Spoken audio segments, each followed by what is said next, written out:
అందరికీ నమస్తేనల్లా welcome to సాఫ్ సీదా ముచ్చట. మన గౌరవ ముఖ్యమంత్రి సార్ వారి మాటలు కోటలు దాటాయి, కానీ కాళ్ళు సచివాలయం గేట్లు కూడా దాటాయని మాజీ మంత్రి కేటీఆర్ సార్ అన్నాడు కదా. అగో అదే నిజమనిపిస్తుందట సార్ తీరు చూసినోళ్లకు. ఓడెక్కేదాకా ఓడమల్లన్న, ఓడెక్కినాక బోడమల్లన్న శాస్త్రం చేసిండని ఉద్యోగులను మత్పరిచి ఓట్లు వేయించుకొని పదవులు రాగానే దూరం కొట్టుడే కాదు, ఉద్యోగుల నోట్ల మన్ను కొట్టిండని మలిదశ పోరుకు తయారైండ్రు. అందుకే తెలంగాణ ఉద్యమం తర్వాత మళ్ళోసారి ఉద్యోగ జేఏసీ పెట్టుకుర్రు. సర్కారుకు చెమటలు పట్టిస్తురు కదా సర్కారు ఉద్యోగులు. బీఆర్ఎస్ మీద కోపంతో కాంగ్రెస్ కు మద్దతు ఇచ్చిన ఉద్యోగ సంఘాలు మళ్ళీప్పుడు కాంగ్రెస్ నిజ స్వరూపం తెలుసుకొని పాలిచ్చే ఆవు నమ్మి తన్నేదాన్ని తెచ్చుకున్నామని ఫీలైపోయి సర్కారు మీద పోరుకు సిద్ధమైతుర్రట. సర్కారు రాగానే ఉద్యోగుల కష్టాలన్నీ తీరుస్తాం, 1 తారీఖే జీతాలేస్తాం, బాకీ లేకుండా టీఏలు డిఏలు ఎప్పటికప్పుడు ఇస్తామని మస్తు మాటలు చెప్పిండు సారు.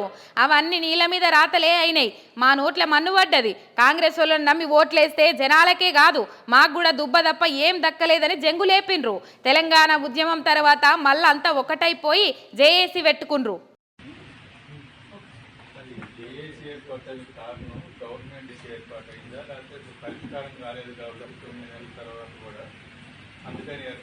కాకపోతే అప్పుడు గవర్నర్ ముఖ్యమంత్రి గారు ప్రతిపక్షం ఉన్నప్పుడు అందరు కలిసి కొట్టాలని అప్పుడే చెప్పిండ్రు. ఈ ప్రభుత్వం వచ్చినాక మేము కూడా వారి అనుకూలంగానే ఏదైనా ఇలా జేఏసీ ఏర్పడి ఈ ప్రభుత్వాన్ని కూడా గట్టినే అడుగుతాం. వచ్చేటప్పుడు దేశాలు లేవు, పనిచేసేటప్పుడు అందరం కష్టపడి పని చేస్తాం. ఈ ప్రభుత్వానికి మంచి ఉపాధ్యాయ, కార్మిక మరియు పెన్షనర్ల సందర్భంగా ఈరోజు పాల్గొనడం జరిగింది. మరి ఈరోజు ఉపాధ్యాయుల ఏకీకృత సర్వీసు నిబంధనలను వెంటనే రూపొందించాలని చేయాలని ఎయిడెడ్ మోడల్స్ ఉద్యోగ ఉపాధ్యాయ కార్మిక పెన్షనర్ల జేఏసీ ఏర్పాటు చేయడం జరిగింది. మరి ఆ రోజు తెలంగాణ ఉద్యమంలో కొట్లాడిన ఉద్యోగులు ఏకతాటిపై 10 ఏళ్ల తర్వాత ఒక జేఏసీని కాన్స్టిట్యూట్ చేసుకున్నాం. 15 మంది స్టీరింగ్ కమిటీతోని ఏర్పాటు చేయడం జరిగింది. మరి ఈ కార్యక్రమంలో అన్ని సంఘాల అధ్యక్ష కార్యదర్శులు ఇలా పాల్గొన్నారు. దాదాపు 150 సంఘాలు ఇలా ఈ జేఏసీలో భాగస్వామ్యమైనది. ఇలా కొత్త ప్రభుత్వం వచ్చిన తర్వాత మరి మీరు మేనిఫెస్టోలో పెట్టే ప్రకారం 15 రోజుల తర్వాత మనకి డిఏలు అలాగే పెండింగ్ బిల్స్ ఇస్తామని అప్పుడు మాట ఇచ్చారు. మరి మేనిఫెస్టో పెట్టారు. మరి గత 9 నెలలైనా ఇలా ఉద్యోగులకు మన ప్రియారిటీ ఇవ్వకుండా మీటింగ్ పెట్టకుండా చేస్తున్నారు. మేము ముఖ్యమంత్రి గారిని కోరుతున్నాం, మా ఉద్యోగ సంఘ జేఏసీగా మమ్మల్ని పిలవండి, మా సమస్యలు అడగండి.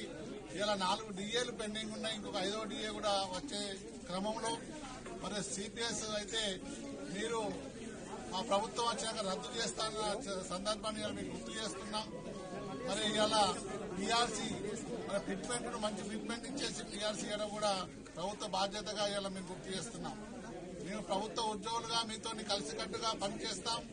మీ ప్రభుత్వానికి మంచి పేరు, మన ప్రభుత్వానికి మంచి పేరు వచ్చేటట్టు ఉద్యోగ సంఘాలుగా చేస్తాం. కానీ మాకు వచ్చిన మా న్యాయమైన హక్కులను మీరు ఇవ్వడానికి ముందుకు రావాల్సిన బాధ్యత మీరు తీసుకోవాలి. ముఖ్యమంత్రి గారు అంటే ప్రజలను ఇలా ఉద్యోగులను కన్నా పిల్లలా చూసుకోవాల్సిన బాధ్యత మీకున్నది. ఇలా రైతులకు ప్రజలకు అన్ని రకాలుగా వాగ్దానాలు చేసి ఇలా తీర్మానాలు చేసి ఇచ్చారు. కానీ మాకు ప్రభుత్వ ఉద్యోగులుగా చాలా పెండింగ్ ఉన్నాయి. మమ్మల్ని పిలిచి మాకు న్యాయమైన డిమాండ్స్ ను మీరు అమలు చేస్తారని త్వరలోనే మా ఆశాభావం వ్యక్తం చేస్తున్నాం. ఇలా జేఏసీగా 10-15 రోజులలో మళ్ళొక సమావేశం ఏర్పాటు చేసుకుని అన్ని సమస్యలను మాట్లాడుకుని అన్ని జిల్లాలను ఏకీకృతం చేసుకుని అన్ని సమస్యల సాధన సదస్సుగా చేసి జేఏసీలో అన్ని సమస్యల హక్కుల కోసమై పోరాడడానికి సన్నాహం చేస్తున్నాం. జై తెలంగాణ, జై హింద్. ఇప్పటికీ 4 డిఏలు ఇయ్యలేదు. సీఎం మమ్మల్ని కలిసి మా సమస్యలు పరిష్కరిస్తామని అన్నారు. కానీ ఇప్పుడు ఆయన కలిసే పరిస్థితిలో లేడు. ప్రభుత్వం మమ్మల్ని పట్టించుకుంటలేదు. అందుకే పోరుకు సిద్ధమవుతున్నాం. ఇంకో 15 రోజులల్లా సర్కార్ నుంచి స్పందన రాకుంటే మా ఉద్యమాన్ని మళ్ళోసారి రుచి చూపిస్తామని ఈ సర్కారుకు వార్నింగ్ ఇచ్చిండ్రు. కాంగ్రెస్ ను నమ్ముకున్న ఉద్యోగులకు ఉల్టా ఏం గతి పట్టిందో చూస్తురు కదా. అందుకే అంటారు ముచ్చట చెప్పే పటేలు బిచ్చం పెట్టడని. చెవులు కొరుక్కుంటున్నారట సచివాలయం దిక్కుపోయినోళ్ళు.